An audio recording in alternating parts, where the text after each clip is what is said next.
Tocamos bastante no assunto de Roosevelt nesse último programa. E agora, nesse último bloco, a gente vai resumir um pouquinho do que foi a ufologia moderna no decorrer das últimas décadas, né? Bom, a partir dessa década de 40, de Roosevelt, houve um tremendo de um estouro na ufologia e surgiu relatos em todo o mundo. Acontece hoje seguido isso, as pessoas elas precisam que alguém fale para elas falarem o que elas viram. Acontece comigo em relatos, quando eu resolvo falar sobre discos voadores, pessoas que conviviam há muito tempo em volta de mim começam a falar sobre discos voadores, o que antes nunca tinham falado, por medo, por ridicularização. É o que a ufologia moderna causou hoje na nossa sociedade. Então, a partir de Roosevelt foram centenas de casos, entre eles casos conhecidos, casos como o caso de Travis Walton nos anos 70, que foi levado por extraterrestres numa nave. Ele ficou uma semana desaparecido, ele trabalhava como lenhador, os companheiros dele de trabalho foram presos porque foram acusados de cometer um crime, um homicídio. Eles passaram por detector de mentiras, quando contaram que ele tinha sido levado por uma nave. O detector de mentiras não acusou nenhuma mentira, o que eles estavam falando era a realidade do que tinha acontecido. Eles passaram várias vezes pelos testes, todos os testes deu negativo como mentira, e eles foram liberados e após alguns dias o Travis voltou e encontraram ele estava totalmente em choque. Após, com várias regressões, ele lembrou o que aconteceu dentro da nave. Isso vocês vão encontrar no Verdade Mundial, tem todos os relatos dele. É incrível a história dele, sem dúvidas. Para quem já assistiu o filme Fogo no Céu, é um filme final dos anos 80, início dos anos 90. Ele é um filme sensacional e é baseado na história do Travis. Então, esse é um dos casos, grandes casos, né? Também o caso do Arthur Bartlett, que é aqui do Rio Grande do Sul. Arthur Bartlett foi levado também ao planeta Cart, que está descrito no seu livro, sobre a viagem ao outro mundo. O Arthur foi levado também no modo parecido, ele estava numa estrada quando foi surpreendido por um objeto voador não identificado. A curiosidade instigou ele a chegar perto e ele lembra quando acordou indo em direção a outro planeta e visualizou o nosso planeta Terra lá de cima, azul, antes mesmo dos astronautas dizerem como ele era. O Arthur Bartlett já havia ido para fora e falado aquilo que foi levado como maluquice total. Na época, ele descreveu coisas absurdas. Isso, se eu não estou enganado, pessoal, foi no final dos anos 50. Então, o que ele viu? Ele viu TVs onde você conseguia se comunicar olhando para a tela e a pessoa que estava do outro lado, o ser que estava do outro lado, ele conseguia te ver também. Hoje, temos notebooks com câmeras, webcams integradas, como naquela época. Talheres em formatos diferentes, edifícios em formatos diferentes. Ele via veículos como helicópteros, eram carros que voavam, digamos, que saíam dos prédios.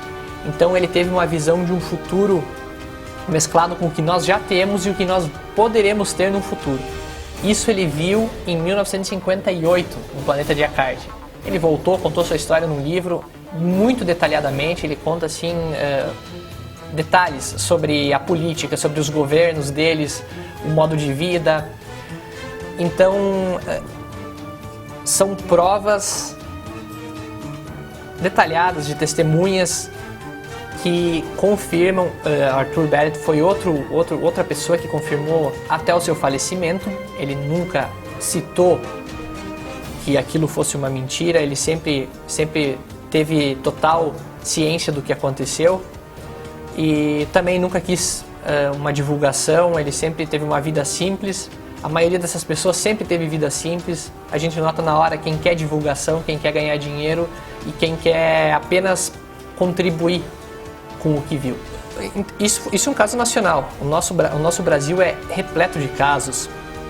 Foram vários casos da ufologia moderna, um dos maiores do mundo aconteceu no Brasil, a Operação Prato, que foi no Pará, na Amazônia, cobriu uma boa parte daquela área, onde as testemunhas relatavam que luzes do céu sugavam o sangue dos moradores de pequenas aldeiazinhas. Gente, são pessoas que não conheciam nem TV na época. Isso foi em 77. Então foram testemunhas super inocentes, com problemas de saúde, sendo agravados por esses ataques, essas luzes. A Força Aérea foi lá para registraram tudo, centenas de horas de filme, centenas de fotos, imagens, relatos de militares à moda antiga, o que é o mais sensacional. Quem pensa hoje em achar que a gente está falando bobagem ou que pensa que isso é uma piada, é só se deslocar até o Comar, até a Força Aérea, a FAB, e pedir os arquivos. Os arquivos estão lá, os arquivos de objetos voadores não identificados que atacavam pessoas na ilha de Colares, no Pará. Então, como ir contra isso? Não tem possibilidade. Está lá, está escrito, está registrado pelos militares, está filmado, está fotografado. Como vocês podem ver nas imagens que eu estou colocando aí no vídeo. Essas são as imagens da Operação Prato.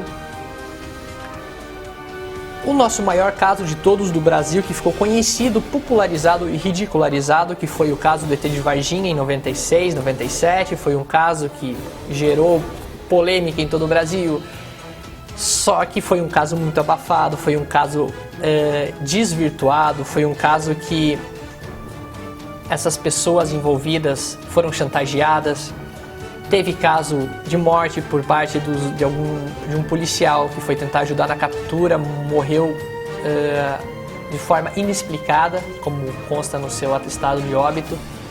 É mucosa enegrecida dos órgãos internos. O que faria isso para uma pessoa totalmente saudável, da noite para o dia, sendo que ele afirmou que tinha capturado uma das criaturas e pediu para a família levar isso adiante? Foram as testemunhas, as 3 meninas que viram a criatura agachada, foram subornadas, mas não aceitaram o suborno, tiveram problemas, né, como a gente sabe na sociedade, para conseguir emprego e tudo mais. Essas pessoas sofreram e ainda tiveram que aguentar a ridicularização do que viram. Porém, tá tudo registrado, tá tudo gravado, tem testemunhas militares no caso. Então, são casos que até chegar ao ponto em ter uma testemunha militar do que um civil, muda tudo. Aí você não está tratando de alguma pessoa com problemas mentais, você não está tratando de uma pessoa que usa algum tipo de droga, não tem isso. São pessoas sérias trabalhando em casos sérios, em conexão com norte-americanos que têm muita curiosidade no Brasil por ter esse contato extraterrestre muito forte aqui, desde muito tempo atrás. O caso Vilas Boas, a Noite Oficial dos OVNIs em 86, todos esses casos estão no site Verdade Mundial. Vai na categoria Ufologia, vocês vão encontrar um acervo gigante do Brasil. Temos relatos atuais, temos relatos super antigos, temos até algumas pesquisas sobre pirâmides na Amazônia. Então, pessoal, o mundo cheio mesmo de muito material sobre a ufologia moderna e a ufologia antiga. Porém, a ufologia moderna, ela te dá mais provas, ela tem mais registros, imagens, testemunhos que ainda podem ser encontrados em vida. Então, a gente está cercado por isso, a gente não pode ignorar, e a gente sabe que a verdade dói, e por isso muita gente fecha os olhos, tampa os ouvidos e não quer escutar, não quer ver. Porém, estamos aqui para fazer esse pequeno trabalho para a nossa sociedade, nossa humanidade, né, meus queridos? É isso aí, pessoal. Esse foi o programa de hoje. O programa foi repleto de relatos e fatos. Agradeço vocês mais uma vez pela paciência, pela curiosidade, que é o que mais nos move. Obrigado e até a próxima. Valeu!